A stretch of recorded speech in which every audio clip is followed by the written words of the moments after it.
You asked for him, and we're about to deliver. Welcome into Three Guys Before the Game. Our summer series continues, and this is episode number 388. And our special guest is Mountaineer great Patrick White coming onto the program. The Dean is here, Hoppy. The Senator is here as well. And Three Guys Before the Game is brought to us by the Burdett Camping Center, the only warranty forever RV dealer in all of West Virginia. Visit them at burdettcamping.com. That's Burdett Camping, 2 T's right next to each other, located in Winfield. Three Guys also brought to you by Comax Business Systems, your full-service Konica Minolta dealer. Go to Comax Business Systems at comaxwv.com. That's 1X right at the end of Comax, in case you were scoring at home. You guys ready to do this? Can't wait. Yeah, Been anxiously waiting for this one. You know, like Stu said, man, like Stu said just moments before the Mountaineers went out and played Oklahoma in that famous pregame speech, he said, I got you a good one, didn't I? I got you a good one. We're going to say the same thing here today. We got you a good one for all of our listeners. Please welcome to the podcast, Patrick White. Hello, sir. How are you, my friend? I'm well. How are you three gentlemen doing? We're doing well, man. I'm chilling off of your clothes here, man. Is that a good summer look? He got like a nice summer look, like a nice off-color. Little pop of orange in there. Pop of orange. Yeah, I like it. Yeah. So you are in your office, it looks like, right, at Campbell? I am in my office, sitting here getting prepared for the season. Yeah. This is that final little stretch, isn't it, Pat, that it's the 14th of July as we record. So you're a couple weeks out before everything getting started. So I would imagine as a staff, you guys are getting ready to start your meetings and laying out what practices are going to be and what you guys are trying to get accomplished there. Oh, yeah. Trying to get ahead of the game. Really getting as involved as we can with our players, getting them prepared for the season. As we understand that they're the most important part of this ship. If they're not going, then we ain't going. Right. No, exactly right. Tell us a little bit about your role there at Campbell. What are you in charge of, and what's your position room look like right now? What kind of competition are you going to have going into camp? Well, my role is I'm the quarterbacks coach and passing game coordinator. So making sure that all the passing game is timed out right. Everybody's in the right place, and the ball's going to the right place at the right time, really. And helping enhance. Yeah. The quarterback room right now is pretty talented. There's a young guy that just came in who's going to push, but our upper half of our room is very talented. 3 guys that can really go. Obviously different players, different skill sets, but they all have talent and have shown flashes of some uniqueness, some ability. Yeah. This Campbell's not your first stop in coaching, obviously, but you liking this coaching thing? Is it what you thought it'd be when you got into it? It's all that and more. It's about enhancing the lives of young men, providing them an outlet to better themselves and prepare for the future that lies ahead of them, whatever it may be, whether it be on the field, off the field, whatever profession. It's our job to get them mentally and spiritually prepared for that. And how could you ask for a better job? Again, it's a game as well. At the end of all that, on Saturdays, you get to coach a game. Right. So, well said. All right, so now that you're into coaching, what's different about it versus what you thought about coaches when you were playing? Coaches are a lot smarter now than they were. The difference is the hats that you wear. This is a lot more personal, relationship-based than, I guess, what I experienced. Forgive my old coaches if that's a shot at you, but it's really not. But it's about building young men and really the time and the effort that you put into them being better than when they came. Yeah. So it's more than just X's and O's. Go run this route. Go run this fast. Get the ball at this time. Make this many tackles. Right? It's academics. It's your life outside of football. Your family. Your personal feelings. All that comes into play. Right? As a coach, you're involved with all that. So it's deeper than just what you see on Saturday, and that's amazing to me. I appreciate it. Pat, do you find yourself saying things to your players that coaches said to you? Oh, 1,000%. There's some good ones. Some that I can say on your show. Some that yeah. Some things that Rich Rod said. Some things that Rich Rod said you probably can't say. But like Stu, there's like maybe one or two Rich Rod. Yeah, okay. But Stu, Stu was very polite with his butt chewing. There were no. What do you mean by that? There were no 4-letter words coming out. Yeah. Of Stu's mouth. To your point, and you said something that's interesting, that it's much more of a personal relationship now between player and coach than it was.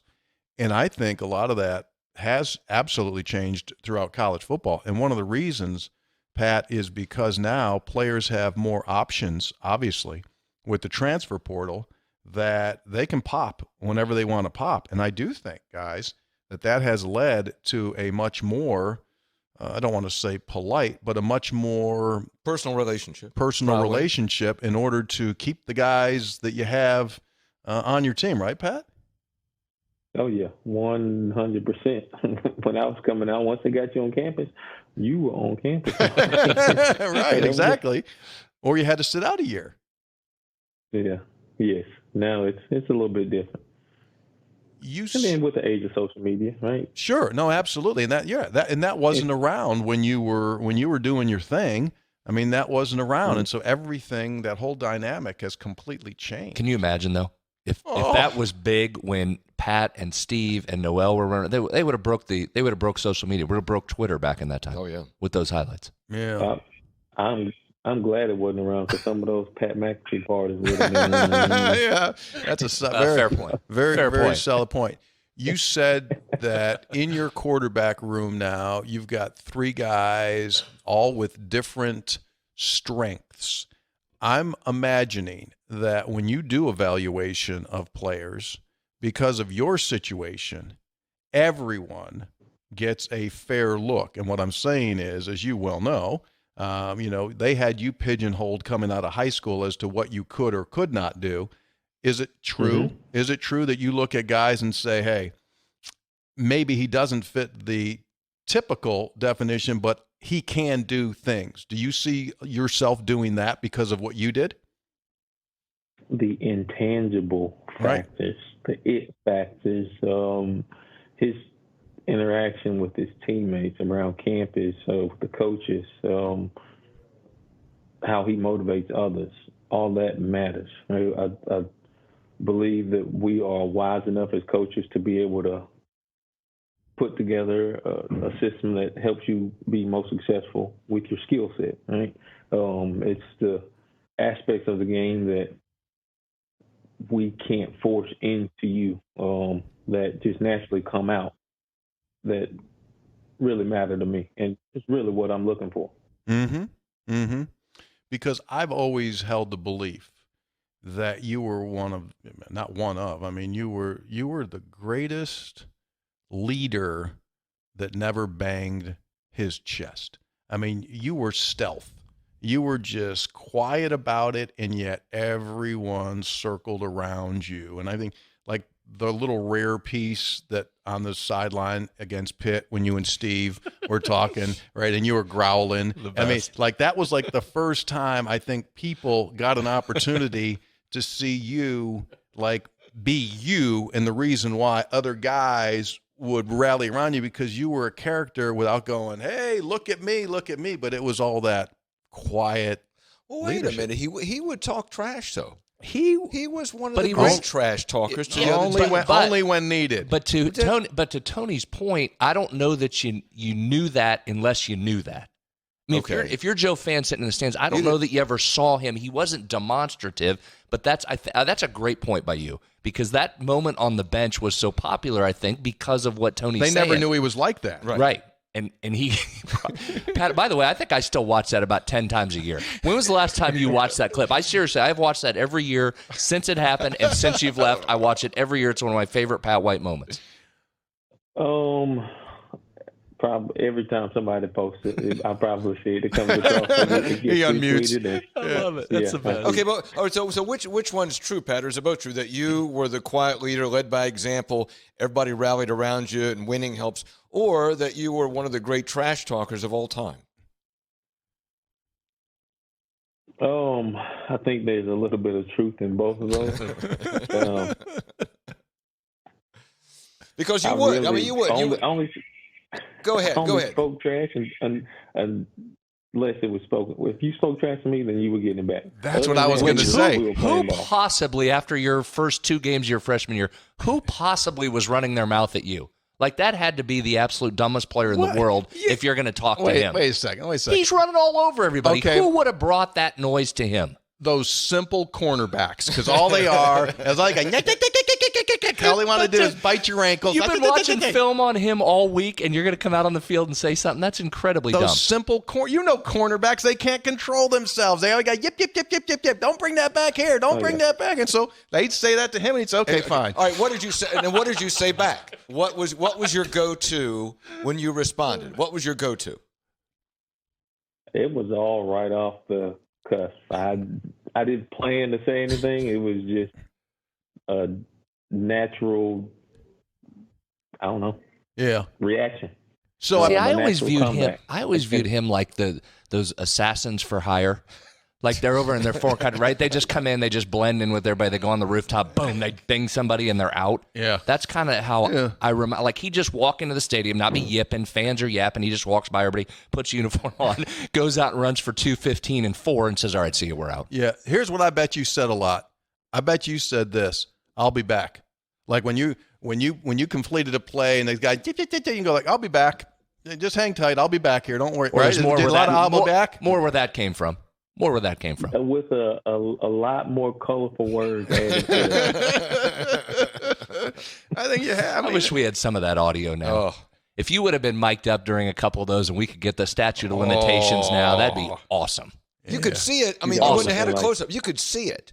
You could see the yapping going on, and you could see Pat just saying, you can't, some form or another of saying, you can't stop me. I mean. Well, he should have yapped. If there was anybody in college football that ever should have yapped, Exhibit 1. Yeah. The young man has just explained his operation mode. He would only say something if he was provoked. If he was attacked, then he would simply say something. He wasn't going out there initiating. Say he didn't need to do that. He would respond if someone would speak to him. Right. Yeah. Oh yeah, that's it. And my father-in-law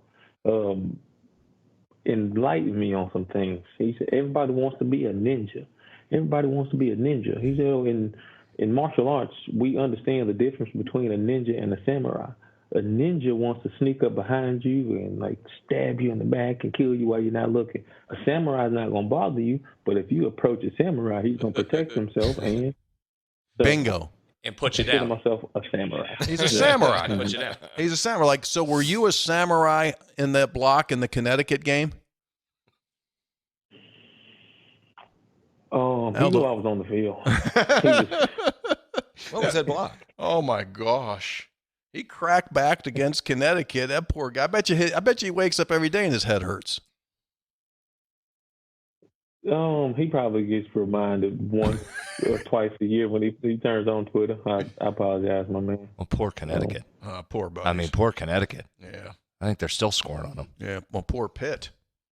How about Pitt? I mean, what he did against Pitt, him and Steve against Pitt on the coldest day in Mountaineer Field history. I mean, that was absolute ice Brad, ball. you always say that, Brad, like, don't feel sorry for him. Beat their ass, leave, don't feel sorry. Nobody feels bad for us. That's true. Good point. Still don't feel sorry for him. What was it, 66-7? I think it might have 66-17, something like that. Thanks for coming. Do you have any lingering injuries, lingering aches and pains?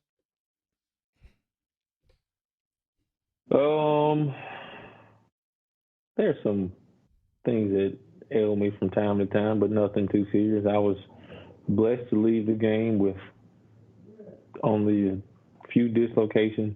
Obviously, the concussion. Only time will tell with that.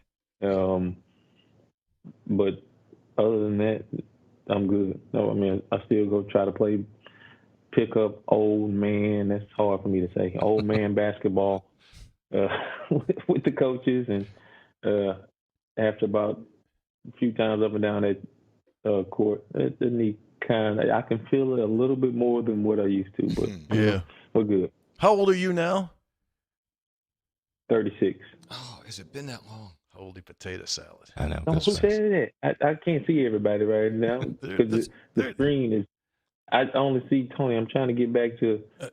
Yeah, we're good. I can see we can see you. But, we can trust me. You're not missing anything by not seeing. No, but I'm trying to figure out who said has it been that long? Was that Brad or was that Hoppy? Hoppy. Me. Oh man, Hoppy. So okay, good. So I can tell my Hoppy story now. Oh yeah, you got a story about me? Yeah, what's up with Pop? I can't believe this that. is good. This will be good.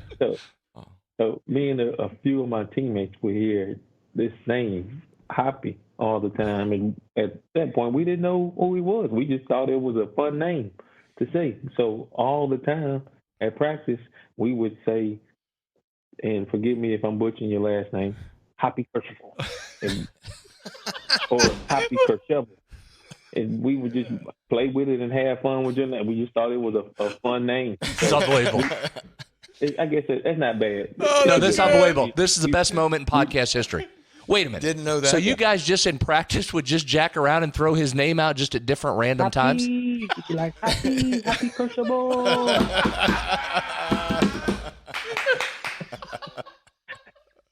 Oh, that's good, man. That's unbelievable. There you go. 15 years later, that's unbelievable. Hey, that's great. One of the greatest Mountaineer teams of all time. They're on the field. Rich Rod's head's turning as red as a cherry. Play like your hair's on fire. And my guys are going, Hoppy, Hoppy, Hoppy, Countryman, Hoppy. They're just bummed out. They ran the wrong way on a play, and Pat's screaming Hoppy's name in practice. That is awesome.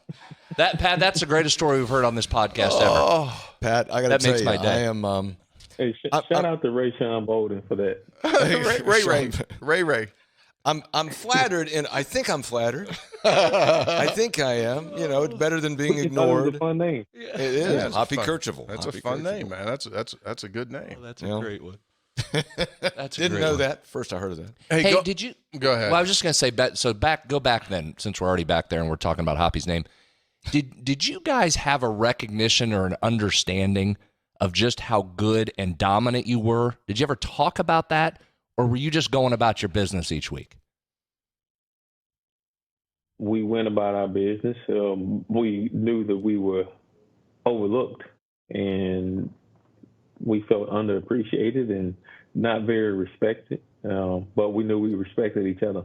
We knew the hard work and the ground that we put in during the off season, and that meant the world to us. So it was a respect for your brother, a trust factor, and understanding that I've been grinding. Like I know that I've worked harder than every opponent that I'm gonna step on the field with, and to let you bully me it means I wasted my time. Mm-hmm. I didn't do that. What did the arrival of Owen Schmidt mean to the offense and mean to the program? I mean, he was a great fit. Another tough, blue collar, hard nosed guy that loved his role and appreciated the game of football. You can tell that all of those guys who we still keep in contact cared about people. And as mean and rough and tough as we were on the field, off the field, for the most part, we're caring people. And I think to be able to flip that switch and have that group of unique guys and energy present, and it was only a recipe for success. Yeah. Hey, let's talk a little NIL because you deal with it. I was sure.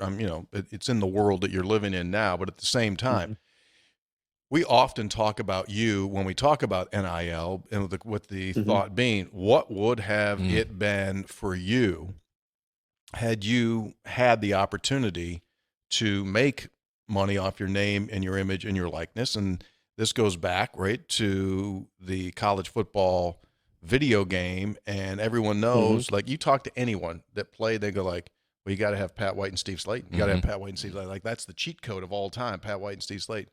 So when you look back on that and now look ahead into the world that you're living in, and I'm sure it's at points it comes up, give me your overall take on name, image, and likeness.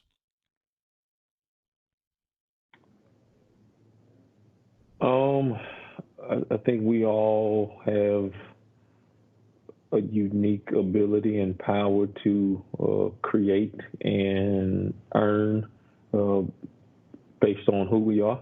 That's not just athletes. I think that's people in general. So the fact that it's now available to young college athletes who are, hourly, almost professional. They spend a lot of time doing what they do. It's a lot of work and effort and time. It's great. But if I myself spent any time thinking about what could have been back then, I don't know if I could be sane or successful now. Right. Because I'll still be worried about, man, I could have made this much money. It obviously comes up regularly, but for me to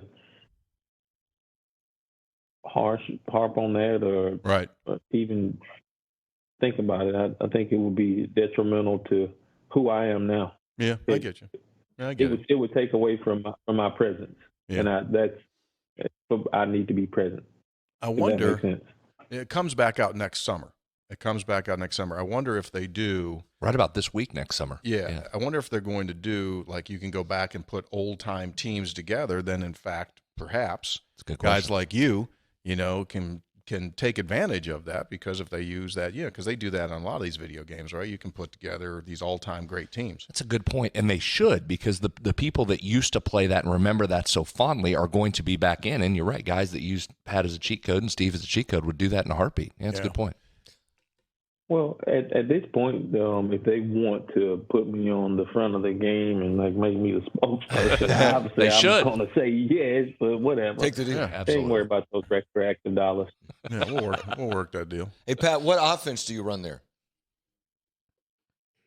We are obviously spread, RPO, pretty multiple, but it's the new age, make you cover 53 and a third, and follow the ball. Where is it? Do your guys have an understanding of who you were and how good you were as a player? Does that come up often?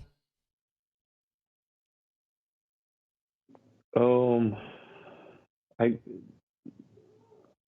sometimes sort of a unique conversation I had with the coaches here the other day. They were like, Pat, you're different than who you are on all those highlights. I'm like, what? What does that mean? How can you look at those highlights and get a feel for my personality and who I am, right?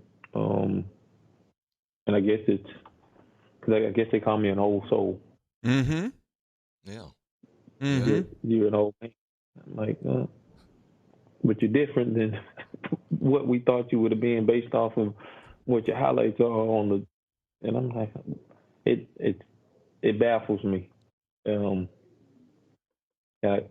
guess I don't know if that answers your question or not, but Well, do the players themselves ever come into you and they've found your highlights, or they've gone back and looked at how good you were and asked questions about that, or you're just Coach White now and that's the relationship? Oh yeah, they bring it up from time to time. Like, Coach, man, you were a dog. Coach White, you were a beast. I'm like, man, I just had fun. I had great teammates. My computer screen just went blank. No, we're good. We still hear you. We can still you. Yeah, we still got you. We got you. You're all pretty. You're all good. If you hear us, we're good. You still hear us? I do hear you. Okay. I can't see you. Okay, as you know, that wasn't anything that was big. And again, not to belabor the age thing, but I'm just kind of thinking out loud. The kids that you're recruiting now were 5 years old, 3 and 4 and 5 years old when you were doing your deal. Now think about that. So as we sit here and we talk about you guys and that team like you played last Saturday, and remember it like it was last Saturday, like that is a whole different world. And I think we may have lost him now. I got color bars up here now. Is that what you got too? Color bars, Pat. So we'll have to get him back to reassess. But you know what? That's true. Hey, you know what? While we have this break in time, Hoppy, I can tell you, I can hear him coming back in. The three. There we go. I got you, buddy. Yeah, all good. It went to my phone. Oh, went to his shut down on me. Went to his phone. Okay, we can hear you. Yeah, we can hear you. We're all good. We're on the phone now. We're good. Okay, we're all good. That's all cool. So anyway, so like I was saying, so kids were 3, 4, 5 that you're recruiting now. Maybe their parents. Right? Do you notice that the parents remember you obviously more than the prospective student athlete? Oh yeah, it's mostly dad. Dad is like, I remember watching you, big fan, et cetera, et cetera. But I mean, you appreciate it, and if that's gonna get me in the door and help me build this relationship, then let's talk about those old West Virginia days. But most importantly is let's figure out what's best for your son and if we're a good fit. Right? That's the most important conversation. So I'll entertain it, but I'm here for your son. Yeah. We're watching highlights. You can't see him, Pat. We're watching highlights of you. Brad, it's video game like. I mean, it's remarkable. It's wonderful to see him again. And Pat, not to blow up your ego, but Brad and I and Tony and I were talking before we started the interview was when during your era and whoever West Virginia was playing, and if things were maybe it's a close game or maybe it was West Virginia was trailing a little bit, and there was never by us there was never any worry. Just like, well, he'll break one.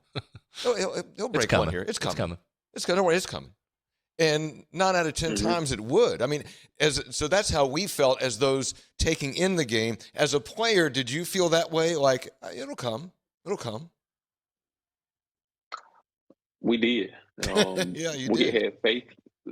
We had faith in our play callers. And obviously, rest in peace to Coach too, as well as Coach Campbell McGee, who recently passed. But we had the utmost respect and faith in their play calling. Again, we trusted each other, and we knew how hard we worked. So to work that hard and allow somebody to just go out and smack you around and beat you is like, why'd you do all that? And we worked hard. Like between Rich Rod and Mike Borges, it was some serious grinding going on. So you were a practice player too. You didn't take it easy in practice. You were a practice guy too. Hey, in order to be the best in the game, you got to be the best in practice, I believe. I mean, especially as you go up, you can get away with it, maybe middle school or high school, but just stay consistent. I think you got to treat every rep like a game rep. That's what I try to do. Yeah. It's good philosophy. There's a little secret sauce to the magic, right? Yeah. You practice like you play. Yeah. Well, and then when it's one of the all-time greats that's practicing like they play, that's how you turn into having great teams like they did. And other guys see that, and I got to do that too. Okay, Pat White's bringing it in practice. I better step up and bring it in practice. Yeah. See, I always when I talk about what makes the most special player, I oftentimes use you as an example. As you said, sometimes you can get by in middle school and high school just based upon your ability. And some other kids that don't have that athleticism, they can get by at those levels just based upon their unbelievable work ethic and their competitiveness. They can still survive. And then when you get to college, you have some guys that can still, just because they work so hard, can be productive. And you still have some guys just based upon their athleticism that can make some plays. But on the very rare occasion, when you put both of those pieces together, and an unbelievable athleticism combined with an unbelievable competitiveness, then you get magic. And we've seen very few of those guys that have that. You're one of those guys that had that. Mm-hmm. And so that's why you did what you did, because you went off the top on both of the categories. And it very rarely can you find that in anything in day-to-day life. That's hard to find that. You know what else they had? Go ahead, Pat. I'm sorry. No, I was just gonna say it's important to hold on to that burning desire. It's within us all, and we are taught through society to lose sight of it and let go of it, and it can't happen. But if you hold on to it's going to happen. Mm-hmm. You know, they were also, Pat and his teammates and Rich, guys, they were also in the early stages of the spread and up tempo, right? Not the first, but in the early stages. Power spread, yeah. And they really, I think, took that gave them a distinct advantage. Now everybody caught up with it a long time ago, but I think that gave them a distinct advantage over a lot of teams. Pat, do you agree with that? It was a perfect combination of Rich and that offensive staff doing a great job of adapting that system to fit you guys, and you directing it, and then multiple other guys that come in there. It really was the perfect marriage of scheme and athleticism. Oh, yeah. They did a great job of building a system around the skill set that they had, and understanding what they were trying to get accomplished, right? Understand that we were going to be an up-tempo team. So our off-season training had to be geared towards being up-tempo. So when it came to the third and fourth quarter late, right, we were still in good shape and able to compete at a high level when some other teams or players may have been starting to fatigue a little bit. So that played a little bit of a factor. Everyone has their favorites as fans. What are some of your favorite, I don't necessarily moments, but give me a couple of runs that when you look back on? I've got one in particular that probably didn't that one didn't get a ton of publicity, but do you have one or two? There were too many. Row to start was probably to Albert Garnett versus Auburn. Sprinting out to the right, and flipping my hips and hitting him in stride coming across field was pretty cool. Favorite run, probably the one in South Florida. There you go. Yeah, that's mine. That's mine too. Yeah, we just brought that up on a show the other night. That might be my favorite one too. And because it wasn't on national TV at that time, I forget what the TV, if there was. Because remember, it was postponed because of a hurricane. So I don't know that there was TV. I think we had our MSN cameras there, and that was really the extent of the coverage. When he took off, butts it back down the left sideline, took it to the house. That was a badass play. that was a do some word association for us here. When we talk about the Georgia game, as we still continue to do, maybe not nightly, but certainly weekly, when we talk about the Georgia game, what comes to your mind when you say the Sugar Bowl against Georgia? Jamie Foxx, Georgia. Georgia. I mean, he remade it, but obviously. Yeah, that song. We on the grind. I think it may have been alluded to. Yeah. One of my favorites was the Georgia game. Brady with the fake punt, but remember there was still time, and on the third down, had to get a first down. You got 5, got the first down, sealed the game. Do you remember that? I do. I mean, that's I do remember that one. I mean, everybody remembers the fake punt, which they should, Brad. That's a good one by you because think how many souls he crushed on third down. Oh. Right, Pat? We always talk about that. The highlight runs are one thing, but when it's 3rd and 7, 3rd and 8, and you're a defense and you think you got stopped and you go back to pass and take off and pick up 12, that's just an absolute kick in the midsection, for lack of a better term. Oh, yeah. That definitely takes some wind out of yourself. But they needed that first down. It's frustrating. Yeah, good point. It's a good point. I would say this to you, Pat, and I've done this for a bunch of years now. You are the single toughest guy I've ever seen. And I'm not saying that because you're here. No. Dude, you took ass whoopings. You took shots. Physical contact that would make me like just shake myself, shake my head. I mean, the runs, when Rich would just kept calling your number and calling your number and calling your number and then calling your number. You are without question the toughest dude I've ever seen. Truly. If I could compile a video of all the recordings my father has of me from age 4 to whatever until like 12, and you would see the style of football that I was raised in was the Yukon hit. That 10 times a game. every run we were trying to like knock somebody's head off. I was just talking to Coach Mike Mentor here just about old football and how you got carries based off of how tough you were. It was tackling and hitting drills, and that determined which position you were playing. So when you showed up, shout out to Navco Park in Mobile, you showed up, you had to be tough.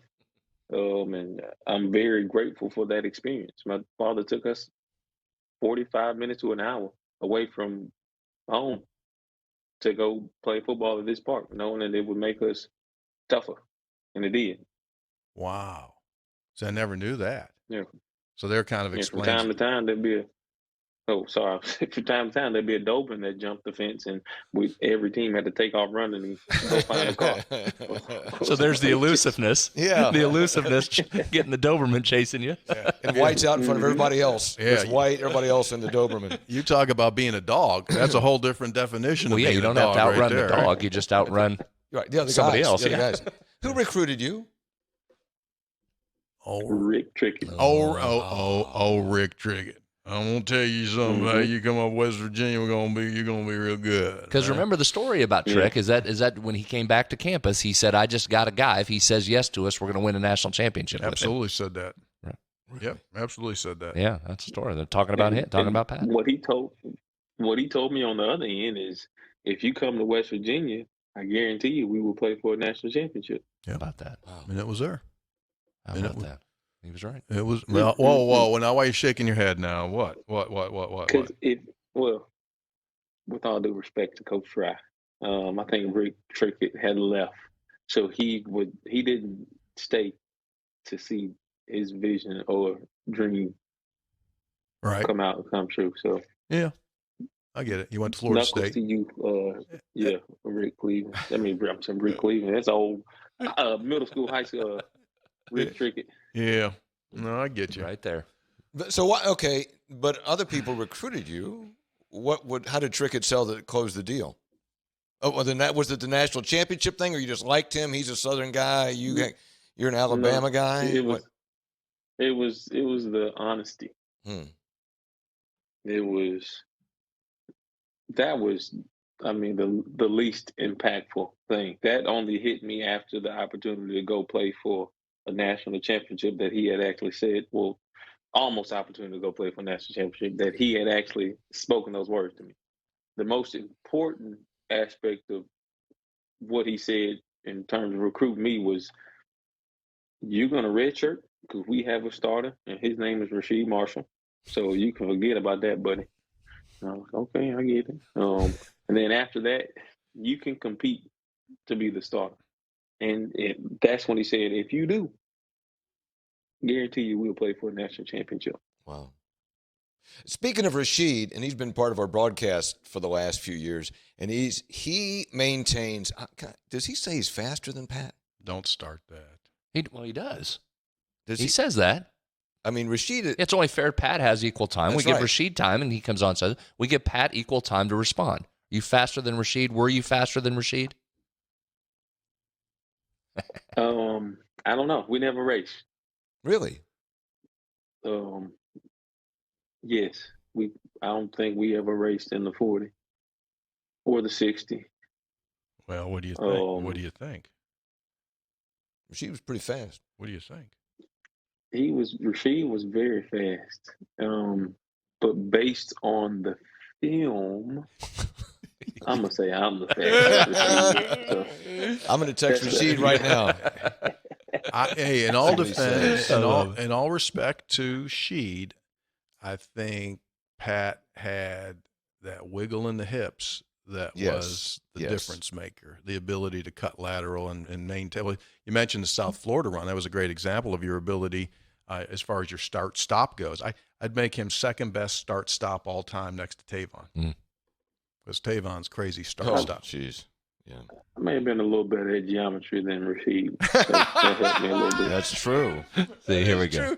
Here we go. Now we're rolling. Now we're going. Hey, Rashid, you can do that. I'm going to run a rhombus. I got a parallelogram I'm going to show you over here, buddy. You ain't going to figure this one out. We should do a geometric formation of your South Florida run, because that thing would look like the simple closed curve, right? And just kind of do that whole thing. Fun. I just texted Rashid to see if we hear something back. Rashid, hey, my favorite Marshall. Yeah. Hey, Rashid's not going to answer, Hoppy, because he's either modeling, combing his hair, working on his pecs, right? He's all pumped up, doing some kind of a thing. Eating his chia seeds. Yeah, He's probably doing a Dick's Sporting Goods thing with new leisure wear shorts. Probably he is, he's at the personal trainer thing's taken off for him, Patrick. I don't know if you knew, but he is in like the best shape ever. Mm-hmm. He's a freak. Oh yeah, I see him. Yeah. I see him. He's definitely faster than me now. Hey, Pat, a while back when they debuted new uniforms, they did it at the spring game. This was a couple years ago. And they used him to go out there at halftime to show the people with the new uniform. I mean, you should have seen your boy. I mean, he was out there. They had a couple. He loved it. He had a couple guys like they were with him, like former players. They put it, but like him, it was. Yeah. Bring it to me. And wouldn't come in. They were trying to call him in, say, all right, we did enough. You showed everybody. He's like, nah, I'm good. I'm going to take another lap. They did. They tried to bring him in. I'm going to stay out there. I'm good. I'm going to be back out. I think he went full. Like, he even went like super, super small little piece of tape around his bicep. Yeah, he wrapped the bicep up in the whole thing and just, he was in love with him. Yeah. Well, if you got it, flaunt it. Oh, I heard back. I heard back. Oh, what did he say? He says, after the laughs stop, ask the same question again with a serious face, and he'll tell you the truth. Seriously, I'm faster than you. I'm gonna. This is a quote. I'm gonna text back. It's the best. This is great. I mean, I love Rashid, but Rashid's it goes. I may admit this, all right? Don't back down now. It goes Pac-Man, Chris Henry, oof, and then myself and Steve, kinda. We're talking 60. We're talking 40. What do you want to do? What do you want? 40. We got Noel. I'm like, oh, you got it, bro. I'm out of this. Right. 60. You're a 60 guy. 60. Come on. That's them legs starting to pick up now. We moving. Right. So let me ask you. So you said Chris Henry was that fast? Heck yeah. Wow. Him and Pac-Man ran like a 4.3. I ran my handheld, right? A little room for air. It was like a 4.35. Okay. They were like 4.26, 4.24. Handheld. Yes. Yep. That's 6'5". At 6'5", you think that's a situation? That's a dude. That might be a little situation. But Pat had, that shift. Yeah. shift directions at full speed. That's what you did. Hey, Pat, have you seen Chris Henry's son? Have you seen any tape on that cat? Yes. Unbelievable, huh? He's a baller. He's a dude, as they say. Yeah, it's amazing. It's amazing. Truly is. I haven't heard back from Rashid. I think you shut Rashid down. I mean, I said, White said, quote, seriously, I'm faster. Hey, here's what I say, man. I think it's fantastic that the relationship that you guys do have. And I mean, the greats, right? We talk about the greats, and from Mage and Rashid and you, Pat, and the guys that have come, and Bulger. I mean, heck, you can even go back to Hostetler. I mean, you talk about a run of quarterbacks, and why has West Virginia been successful? Why did it have that period starting with Hostetler and going through? I mean, we have been blessed with some incredible talent at quarterback. And, and, I know you don't necessarily need to hear me say this, but I mean, people always say, Major Pat. That's like LeBron or Michael. That's like that's the West Virginia thing. Major or Pat. And like, I always give you the nod because, two unbelievable one-time talents, but you didn't lose a bowl game. And you were the all-time leading rusher in the history of college football at a quarterback spot. And don't even bring up the Michigan. You brought it up. He still should be the all-time leading rusher as a quarterback because Robinson played running back to get some of the yards. It's one of the all-time great screw jobs when it comes to records. Don't disagree. He's the all-time leading rusher as a quarterback, not open for debate. The record book's wrong. Don't disagree. But when you can do something either for the first time or something that the only other thing a person could do is tie it, like that to me is like, that's it. Like, sure, someone can win 4 straight bowl games, but he wasn't the first. He wasn't the first to do it. And all-time leading rusher as a quarterback, that's like, you can't, that's like mic drop stuff. That's like, see you later. I got nothing else to say. He accounted for 3.4 miles of offense. Well, you get them Dobermans running at you. You run for 3 miles, I think. How come you're not in shape now? Are you in shape now? He didn't say he wasn't in shape. Well, why'd you twist his words? That's not what he said. Why would you attack him like that? He said, are you in shape, Pat, or not? I am working towards shape. All right. But let's say this. I could get out and jog a mile right now. Yeah. Could I do some sprint work? Probably not. Really? Well, it depends on how fast you want me to run. Can I add? I learned that at Alcorn. I attempted to race, and that Hemi was like, yeah. Mm-hmm. Yeah. Hey, I got a bad feeling, though. I got a bad feeling that when practice starts, you're going to be one of them old football coaches that goes out there. It's 107 degrees. You're going to wear the rubber, the rubber, they're basically a rubber suit, basically a scuba diving suit like those dudes do. And just pretend, are you going to do that? I mean, is that going to be you? Full long sleeves, the whole deal?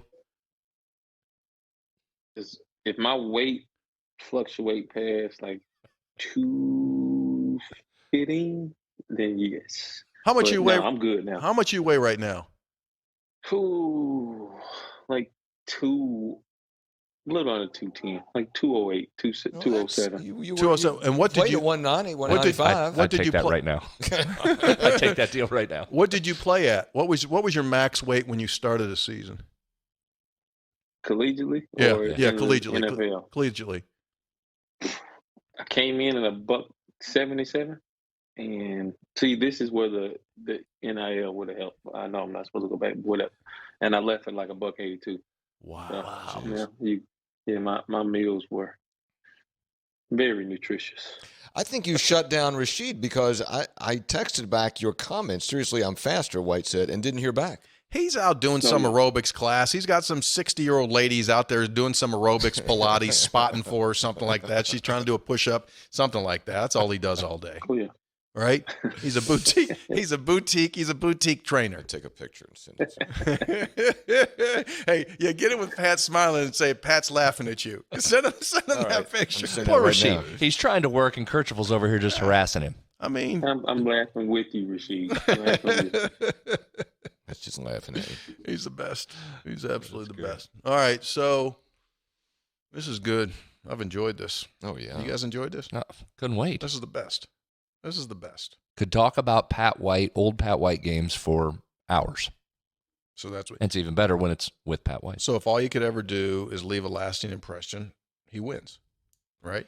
Hey, if you could go back and we said you could only watch highlights from one of your games for the rest of your life, only one, what would you choose? Highlights from one game. You would never see a highlight from another game other than fill in the blank. Good question. I don't know.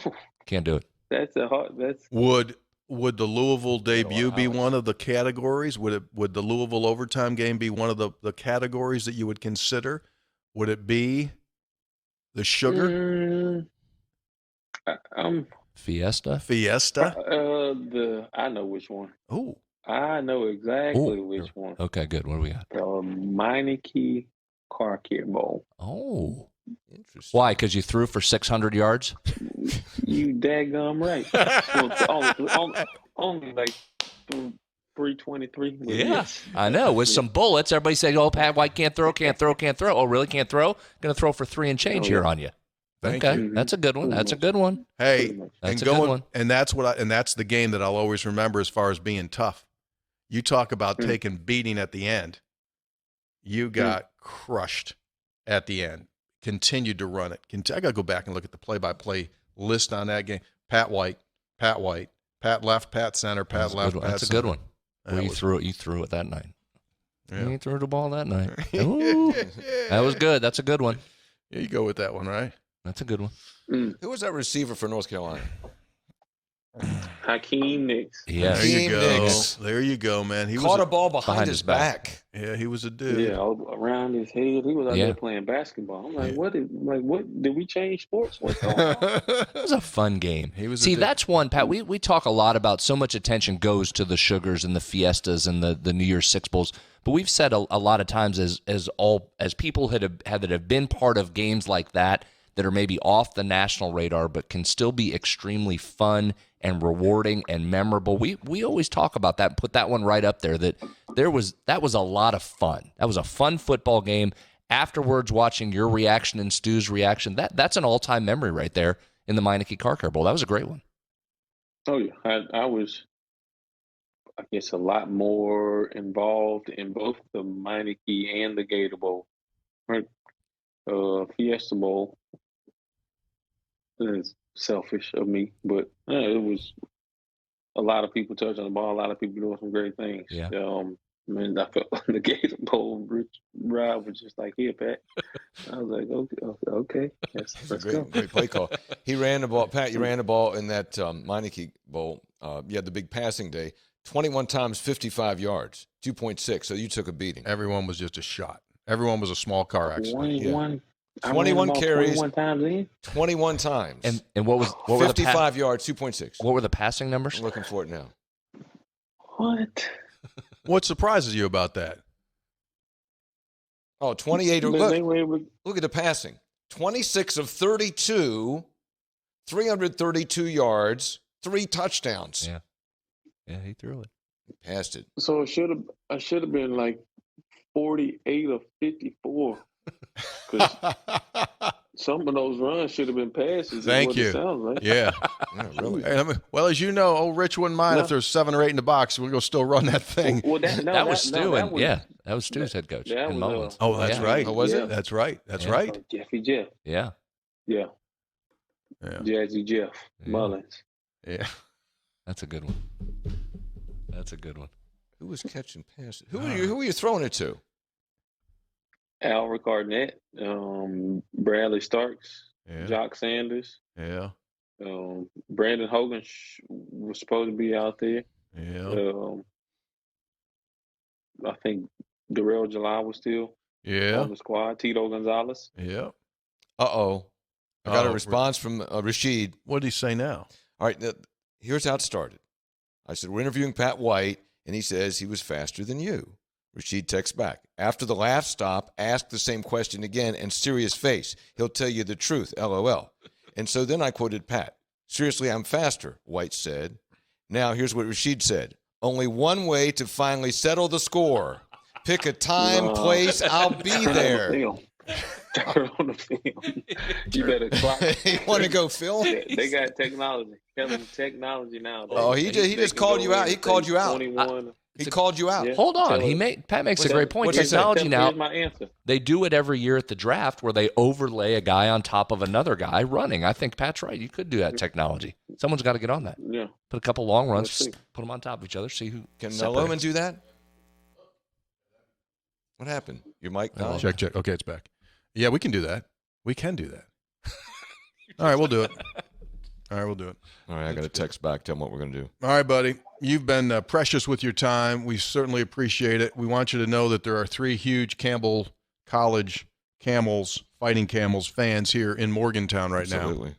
Hey, you know what? When you guys put your signals in and you're checking plays at the line, like think about this as like, Peyton Manning with that Omaha.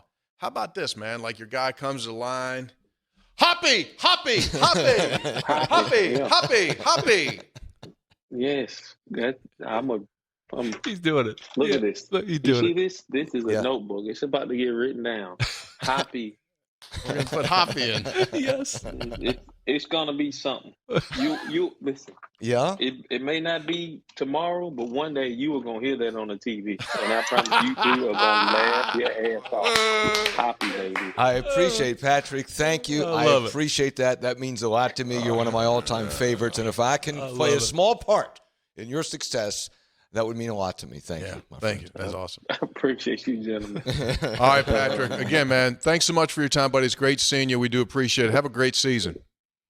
Yeah, you gentlemen have a great one, man. Appreciate it. Thanks, Pat. Take care, Patrick. There he is. Bye-bye. The one, the only, Pat White. But that was, all the times, Hoppy, did you have any idea they would yell your name out in practice because they thought it was a fun name? None. How awesome First is time that?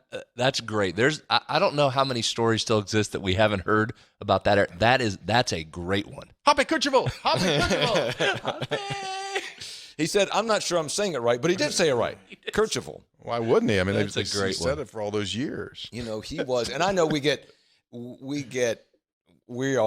cover it, but also we're fans. And when you're looking back and celebrating Brad and Tony, some of the golden eras, you get happy, man. You get emotional because you feel so connected to it. Such a fun era and time, not just because of all the wins, but just the highlights and the aura that was around the program at that time. And I can vividly remember getting ready for fan days for those sophomore, junior, and senior years for Pat after the Sugar Bowl.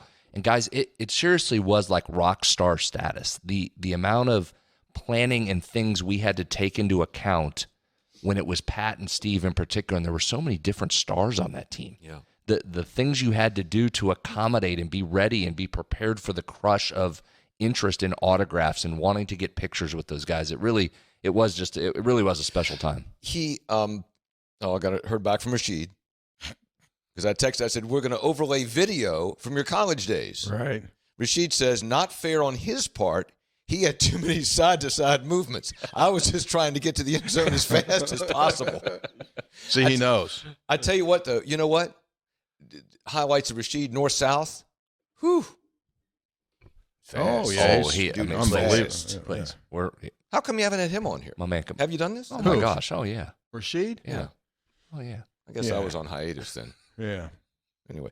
But, and it's also great, I'm a lifelong fan, but it's just great also to talk to these former players and see what they're doing now. He's doing well, he's coaching, and hear how he has the philosophy of what he's doing as a coach. That makes my heart soar, man. That's what it's about, man. That's what it's about. They learn here, and then they go out there, and there's just so many kids that played here, young men, older men now, that are in the education field. I mean, they're just all over the place and doing super great things. Three Guys brought to us by Comax Business Systems, your full-service Konica Minolta dealer. Go to Comax Business Systems at comaxwv.com. They'll come into your business, and they will do a complete inventory and analysis of where you stand when it comes to your safety of your computer network. So we're talking about potential malware, viruses. Is your data safe? They'll come in and let you know at absolutely no cost. You can visit them at comaxwv.com. comaxwv.com, or you can ring them up at 888-483-7440, comaxwv.com. Three Guys also brought to us by the only warranty forever RV dealer in all of West Virginia, Burdett Camping Center. You buy an RV from them as long as you own it. The warranty lasts forever. That would be kind of like in perpetuity. Don't ask me to spell that. Burdett Camping Center, parts, sales, service, RVs. Only warranty forever RV dealer in all of West Virginia. Visit them at burdettcamping.com. We are behind on our texts because a couple of times here of late we have had people in, and that doesn't What's that? What's this? What's that? You're hearing yourself. What? Oh, wait a second. Let me do this. What are you doing there? Hang on. I got figured out, Hoppy. I got figured out. Now I'm just going to go like this. Oh, yeah. Good fix on the fly. Yeah. Oh, isn't that nice? Very Pat White-ish. Play not there, just make something happen. By the way, just give it to me all right. Came around the end, there was someone waiting. He just reversed field, went the other way. Fine, pick up first down anyway. Forced him inside, doesn't matter. Go straight down the field. Three Guys listener David Saab, who made this song for us. He was in Florence last weekend. Really? Yeah. Sent me a picture on a Saturday morning. He was eating a sandwich. Loaf of bread was about as big as your head. What's the name of that bridge? The Pontevecchio. Pontevecchio. Yeah. Yeah, it was right near there, probably. That sandwich did look good. That bread was unbelievable. The ham it just like a big just piece flopping, of ham just flopping out. Crunchy bread. I think I'd eat 2 of those right now. Yeah, I think I can take care of that too. Bad food management again, huh? Do you have any of those hot tamales left? Do you have those hot tamales still in your office? Can we get some of those? I would have brought you. I got all kinds of stuff upstairs. I would have brought you something. I stole something out of your office recently. Oh, what was it? Like I was going down like sugar thing. So I'm looking around like no one's got anything. I go, my man Kirchhoff, he always be squirreling stuff away. So I go up in your offices. I go up in your office. Yeah. It was like probably like 10 to 6. I got to do sports labs. So I go, what's Hoppy got, man? I look down there. All kinds of and stuff, you got Kind bars. Yeah. But so I go, I'm gonna have a Kind bar. So I reach in there and I take off one of your Kind bars. But it was like a Kind bar I'd never seen before. It was a Kind bar thin. Yeah. So I bring it back downstairs here to Brad. I said, look, I just took this from Hoppy's office. I said, look, it's like real thin. Like, what is it? He goes, yeah, those are the thin ones. So you don't like too many calories. It's a thin one. I went like, okay, fine. So I ate that, but it helped me. I'm glad I could help. He wanted the full bar, though. He was disappointed you had the little. Hoppy and I have a standard agreement, like olive oil, balsamic vinegars, whenever anyone gets low, just like, you just come on in and get it. Mine is yours. Give me a little bit. You give me that. Yeah. So I ain't Kind bar. I didn't know you were. You're welcome. Well, I was going down. It was either going to that or I was going to fall down, so I had to take one. Happy to do it. There's some oatmeal in there, too. I'm good. Thank you. I didn't want that. I'm good. Also, is that you that keeps the eggs in the fridge? Yeah. Kirchhoff keeps a dozen eggs in the refrigerator. Hard-boiled or don't know. The regular? Hard-boiled eggs? No. I have an egg. Gosh, this is so uninteresting, right? But every morning. Yeah, welcome to Three Guys. Go ahead. That's kind of what the show is. Every morning at 7:30, I have an egg. Here we go. You have an egg. Here we go. I have an egg. It's not only just he has an egg at 7:30. Don't miss that part. At 7:30. Well, I get to work at 6:30. Yeah. I go have an egg before I come into work. You eat one egg. What the heck good is one egg? Again, hard boiled or no? I take like over easy. If you take a bowl and put a little olive oil in there, and crack the egg open and put it in there, salt and pepper, and put a paper towel over it, and put it in a microwave for 1:55 on 40% heat, you have the essence of a fried egg. That's how you. Do you have a piece of toast or anything, or just the egg? A low carb tortilla. That's awesome. How about that? See, that is beauty right there when he said 155 at 40% heat. Yeah, it'll work. Well, it took a while. I blew a couple up. Where it explodes inside. Oh, it's a bad cleanup. Like yolk all over the place. Yeah, it's a bad cleanup. One time, I don't know why I thought this, but I thought this wasn't here. This was my back in Charlestown when my mom was still in Charlestown. I thought you could hard boil an egg in a microwave, which was a huge mistake. So I took a thing of water and I put a couple eggs in there, raw eggs, and turned on the microwave. I thought maybe that'll speed the process up. Yeah.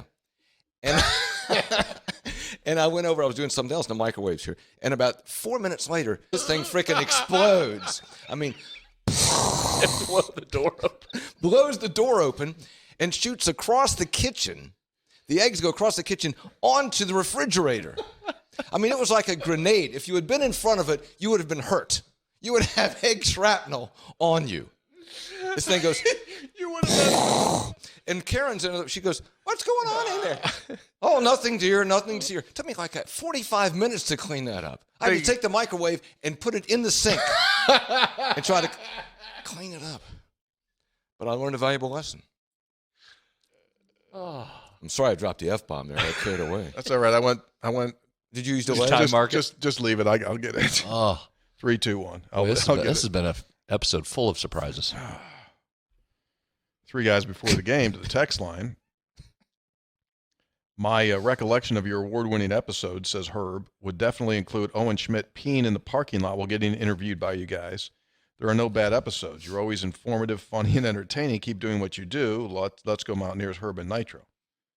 What's up with Brad's barber? Are you having problems with your barber? No, it was a little long there. A lot of feedback on the hair. Surprised by that. Yeah, people get into certain things. People didn't like the hair when I let it go a little longer on top. I was just a week behind on the haircut there. It happens. Get busy. A lot of heat. Really? Tweets, texts, yeah. Jeez. Texter says, I was so disappointed that I forgot to text in on Nate's podcast. If you would, let him know he's my all-time favorite player. 62 years old, I've seen a few. He stayed faithful after a terrible year, sacrificed his game to do what was needed. He played through painful injuries without complaining. People had badmouthed him on social media, and he handled it with class. No one can deny he was the heart and soul of his team. How would they badmouth him? Oh, they used to bust him. When you see him, tell him that Pastor Holly said thank you for the effort and the great memories. Oh, yeah, people used to beat up on him. Texter sends this to Brad. He has the last laugh. He's playing professional basketball. He got the last word in by the time he was done playing her. Oh. There wasn't anybody taunting. No. Someone's posted odds. Next school to accept an invitation from the SEC. Clemson at plus 250, Brad. Miami, plus 325. Florida State, plus 250. Just saying. Hey, Tony, after your I know that the new commissioner didn't give away anything, but there was obviously a lot of chatter about it. So you come away saying the odds, and we got to go to Brad for the odds, that the Big 12 adds schools within the next 12 months. Ooh, that's a good question. Yeah, I think it happens in the next 12 months. I would say that it would be Senator. Brad? Give me odds. I don't know. See, it still feels like a dog to me. Really? Oh, really? Still feels like a dog. You think Pac-12 will just go get 2 and make themselves 12 again? Feels. But again, nobody knows. Yeah, nobody knows. Nobody knows bleep. You remember when I can I tell them the Barry Trammell story? I can use that, right? That wasn't like top confident because Barry would write that. Oh, I think he wrote it today. Oh, did he? I just saw an article come out by Barry right as we were coming down here about expansion and what the commissioner said. Yeah. What he said. So we're there, and I was talking with Barry, and the commissioner was on the phone and taking some phone calls because he's busy, right? He's wheeling and he's dealing. And so we meet one another, and we exchange pleasantries. And, you know, he's got a buddy of mine that I know that was with the Nets when he was with the Nets. That's Stefanski, who's Kevin's dad, coach of the Browns. I used to do games. So sorry. President, the Detroit Pistons now, but he was with the Nets organization and Rod Thorne. So we're just talking about that kind of stuff. And Commissioner has heavy West Virginia ties, as you would expect. Stepbrother went to WVU. Yeah, always a West Virginia connection. Always. So anyway, and then Barry's next to me, and then we say, you know, Barry's covered the league longer than the league has existed because he was raised in Norman, the whole thing. And one of the people there said, to the commissioner, Barry knows where all the skeletons are buried. And so the commissioner said, hey, man, I very much look forward to, spending some time with you. I'd love to get your thoughts, and your perspective. So you think, that's just kind of something that you say to somebody, right? Nice. Thanks, Commissioner. Appreciate that. Appreciate that. Barry took it? He took it? Yeah, he didn't wait for like a week or like he didn't go back. He didn't schedule a meeting. Nah. He went right to it? He said, I'll tell you something right now. He said, Colorado is a dry hole. Well, using a little oil and gas lingo, right? Sure. Colorado is a dry hole. He said, now, them other ones you're talking to, perfectly fine, but I'm just letting you know, Colorado's a dry hole. Welcome to the Big 12, Commissioner. Yeah. Well, Oklahoma reference there. Yeah. So, Commissioner, very. Why is it a dry hole? He doesn't think they offer anything. He doesn't think they're anything magical. Does Arizona? Well, basketball. Yeah. Basketball. Pretty good. Yeah, right? but it's all driven by football. I understand. I get you. I'm just okay, you're just relating a story. Okay, relating a story. I thought Barry didn't waste any time.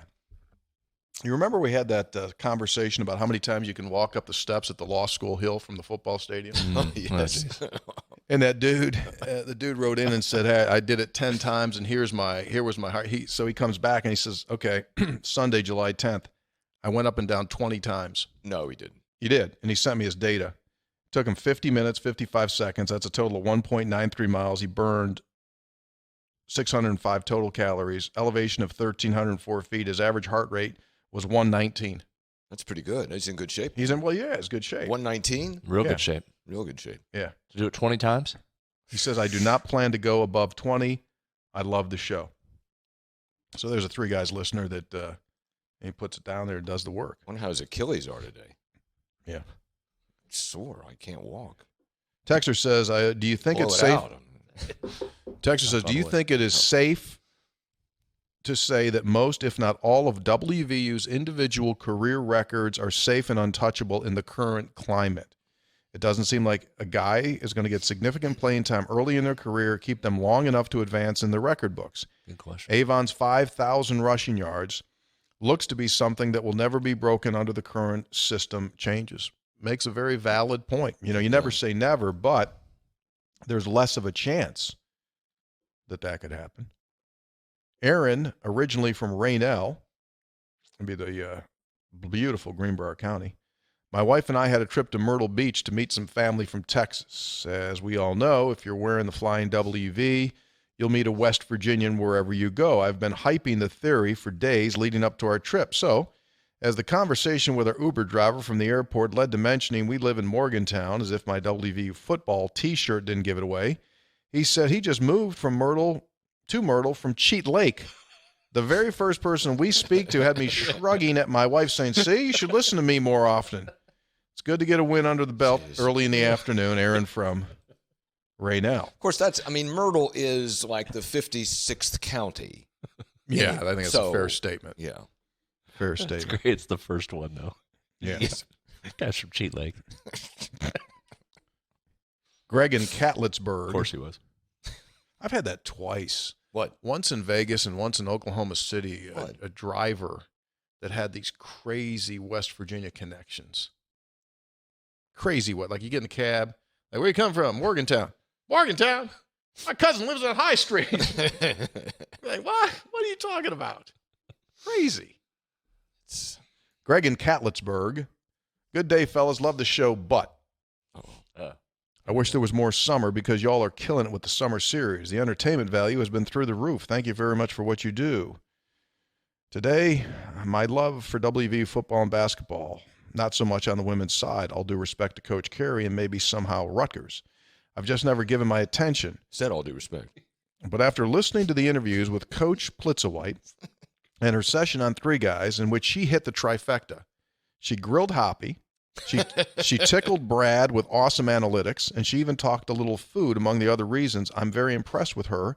Is there a way you could maybe include some of the women's breakdowns during that portion of the season on the show, depending on how things go? Certainly. We could certainly do that. We're here to serve. Gained a new fan there, Coach P did. Yeah. Texter says, CL in Clarksburg. I'm a few episodes behind, but the episode in which strange sports memories were discussed brought to mind a strange sports memory that continues to pop up from time to time. First year the Coliseum was open, Gene Dixon, the famous psychic, supposedly predicted that the roof of the Coliseum would collapse during the first game or the Notre Dame game. Or? I remember sitting just above the entrance where West Virginia players attend, glancing at the ceiling. Strange, but true. Gene Dixon, she used to be on National Enquirer like all the time. Yeah, Gene Dixon says that's true, isn't it? That she did. Is that right? I have a before vague my memory time. of that. Yeah. Huh. Texter says, this is a Ben from Scott Depot. Interesting that Mike Florio brought up the Donnie Iris music bed intro years ago when you took voicemails on this show. Remember those? I called in with the same observation and mentioned that I sat beside Donnie Iris at Pirate Game back in the mid-'80s. Ain't no Donnie Iris at no Pirate Game. He says he was a nice guy. Speaking of nice guys, Mike's career, Florio, is incredible. So proud of him. His wife Jill sang at my first wedding. Lovely voice. I didn't know Mike's wife sang. Awesome. How about that? Florio was good, by the way, Hoppy. He was really good. He did identify the Donnie Iris right away, didn't he? Yeah.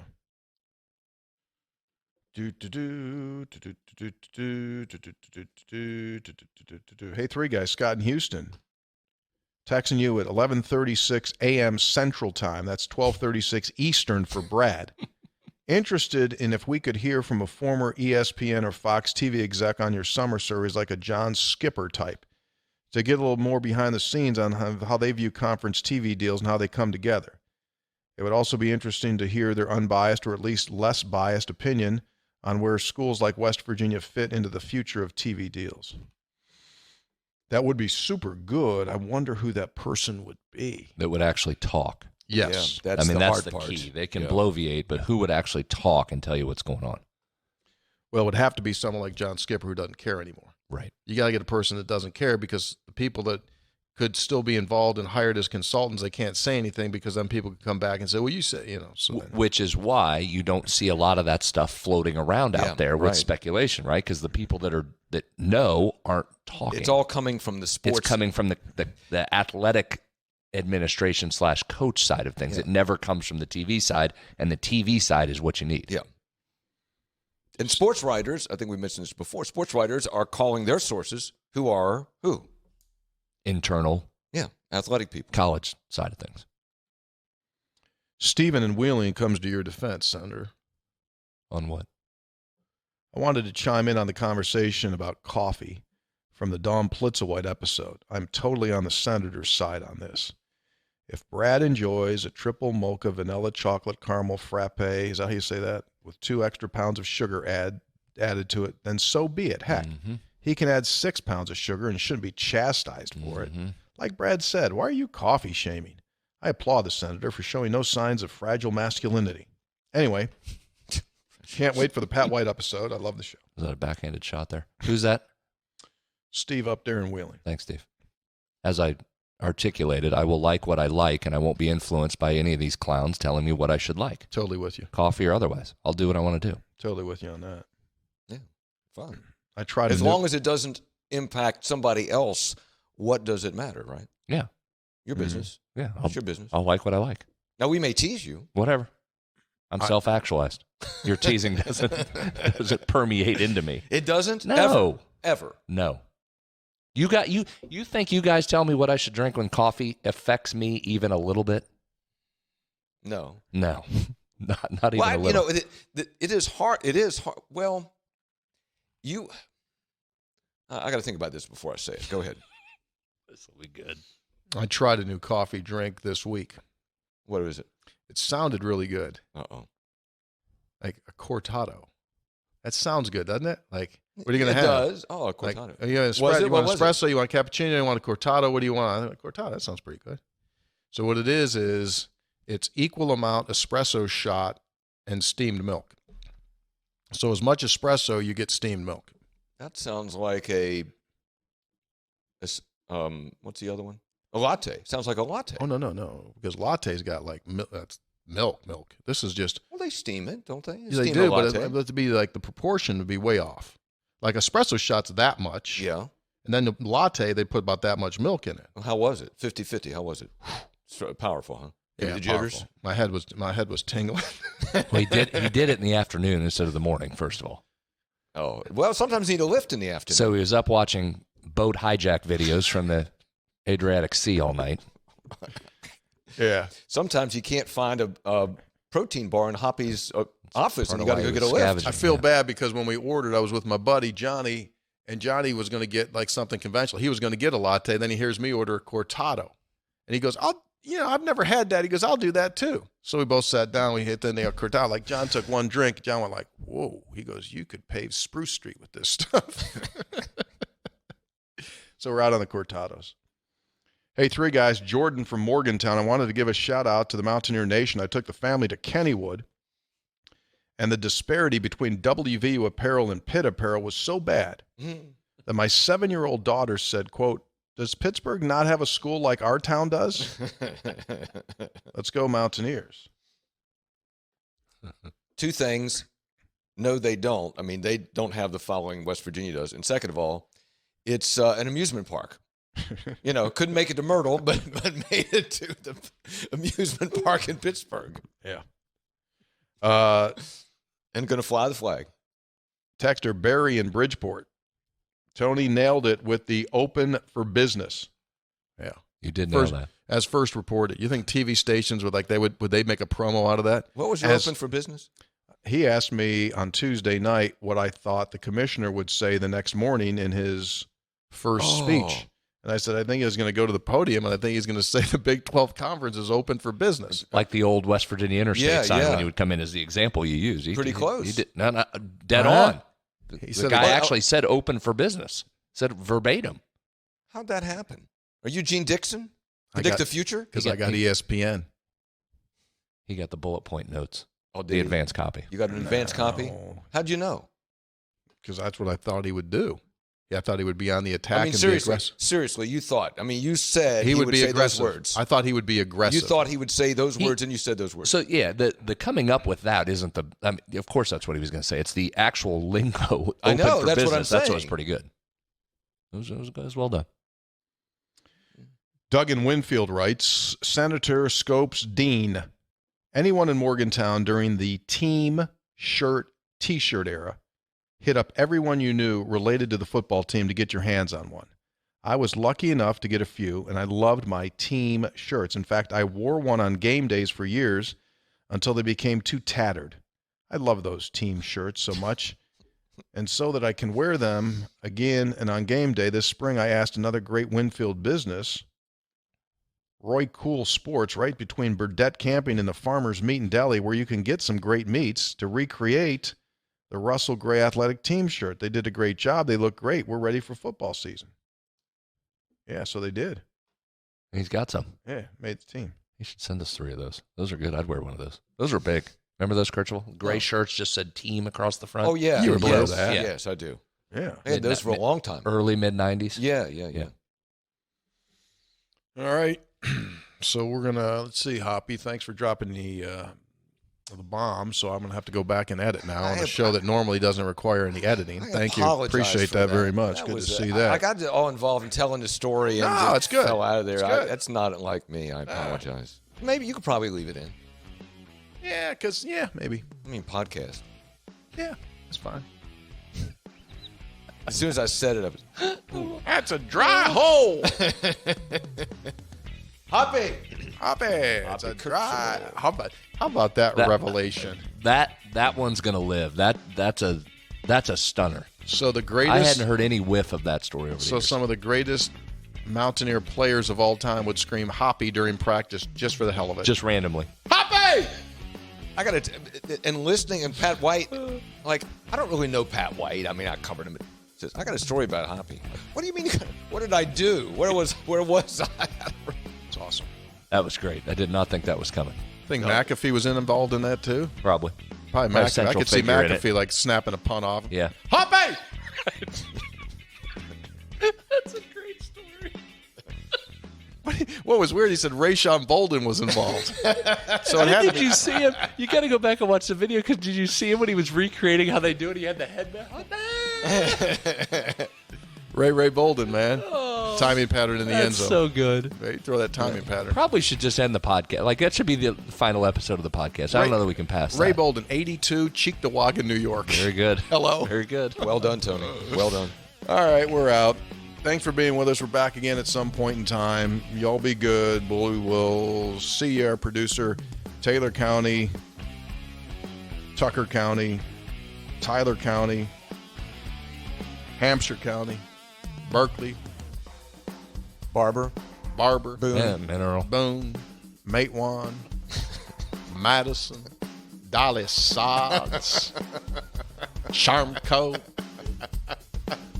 Bluefield, Princeton, Nettie, Eleanor, Raynell.